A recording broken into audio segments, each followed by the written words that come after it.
Welcome to California Edition. I'm Brad Pomerance, and we are in Sacramento today, joined by Bill Monning. He is the Majority Leader in the California State Senate. I'd like to revisit an issue that we recently discussed. You have been spearheading a bill to create an end-of-life formula in the state of California. Yeah, we call it the End-of-Life Option Act. Co-authoring that was Senator Lois Wolk and Assemblywoman Susan Talamantes Eggman. Sure. It would establish in California a right similar to that established in 5 other states, including Oregon, that a person who has a terminal illness, less than 6 months to live, consults with 2 separate physicians, is mentally competent, could choose a prescription that would allow them to determine within that end-of-life death sentence to choose their time in a compassionate manner. There's no question that when you held your press conference, tremendous fanfare. You got a lot of press behind it. But once the cameras step away, one wonders, is the momentum still building? Because, look, it's a controversial issue, and folks on both sides feel very passionate about it. So as we speak today, where do we stand on this? Fair question. So we're moving forward in the Senate. We will have a hearing before the Senate Health Committee first, then it will be referred to the Judiciary Committee. There is a financial component, so it would go to appropriations. We would have the Department of Public Health retain and maintain data as it is implemented. So that's small financial. Small, right? We think won't die in a probe, so we'll go on suspense. I don't think so. And we're cautiously optimistic, but you know, we're the first to acknowledge it's a very personal choice. One of the features of the bill doesn't mandate anybody. This is recognizing first and foremost the dignity and self-determination of a patient, which I feel is really a human right. Doesn't mandate a physician to participate, doesn't mandate a hospital system to participate. One could argue that Oregon is the model for an effective, a wise use of this option. Yes. How close is the California bill modeled after the Oregon law? Very closely, but with some further protections for physicians and pharmacists against immunity from any liability, and we reinforce criminal penalties for any coercion by a medical insurance plan, by a life insurance plan. They could not limit or modify their coverage based on a patient's use of this or decision not to use this. What about your friends on the Republican side? Because I understand that the 3 co-authors are all Democrats. And presumably one doesn't need the Republicans per se. It's a majority vote. But still, I presume the goal is to have it bipartisan. And we're reaching out to everybody. We don't currently have Republican co-authors, but we're engaged in very respectful conversations. In other states, there's been bipartisan support. Vermont's the only state where it was passed through the legislature, others either by ballot measure or by the courts.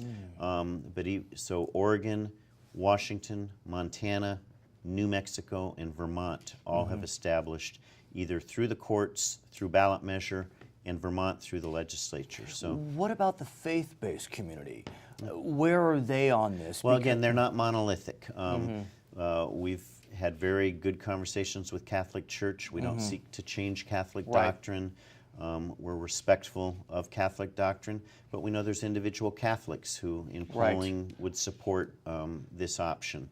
Other faith-based communities, again, not monolithic. Some have been more outspoken in support. Many defer to just it being an individual decision and not seeking to have an institutional position. Most importantly, we know the governor must sign an ultimate bill. We know that he has a deep tradition in religious studies. I believe he was a Jesuit. So that presents interesting challenges for the governor, arguably.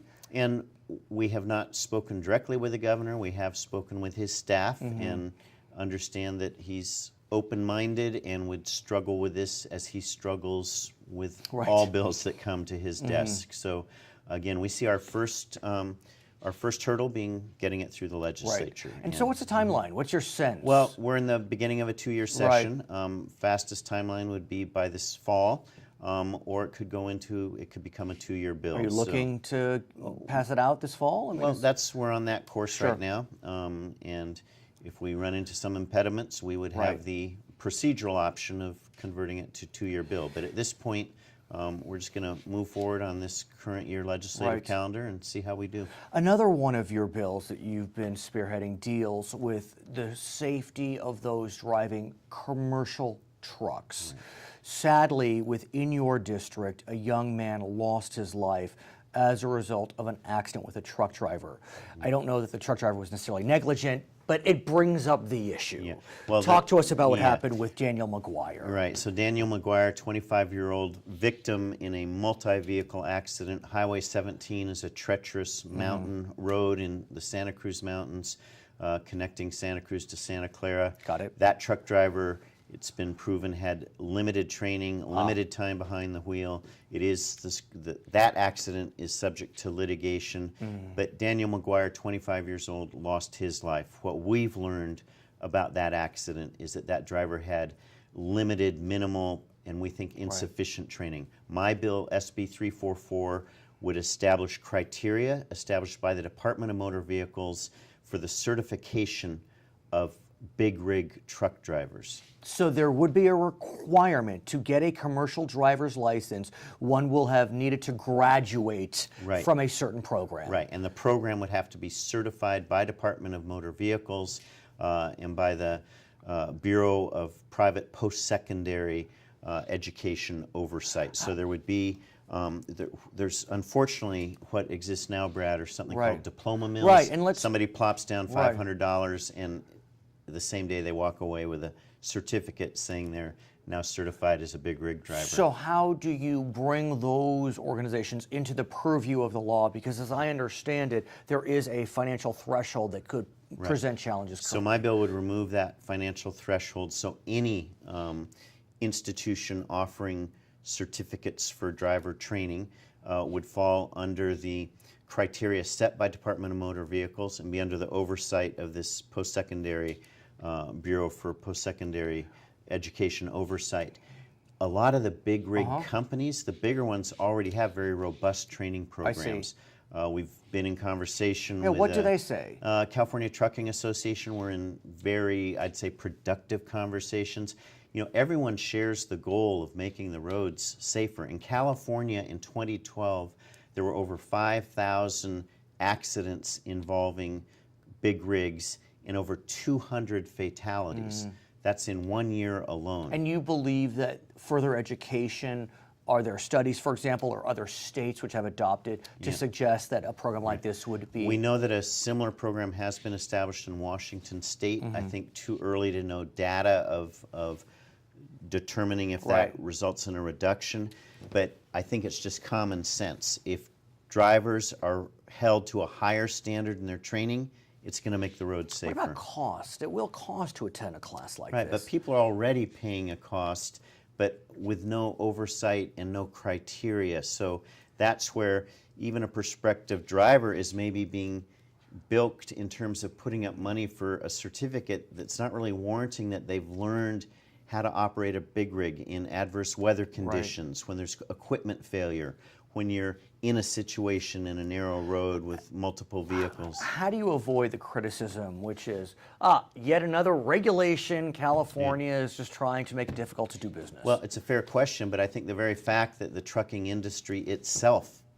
is, and I have to be clear, they haven't endorsed the legislation, but they share our objective, because for those drivers who have good training, it protects them. If the guy on the road with them, their career is on that roadway, and if there's somebody who's not well trained, that puts even the trained driver at risk. So again, this is a public safety measure first and foremost, and I think most people would agree that protecting our safety is an appropriate role of government. And again, we'll go through a hearing process where we'll try to get it right. He is Bill Monning. He's a member of the California State Senate. He is also the majority leader of that august body. My name is Brad Pomerance. I'm in Sacramento, and it's California Edition.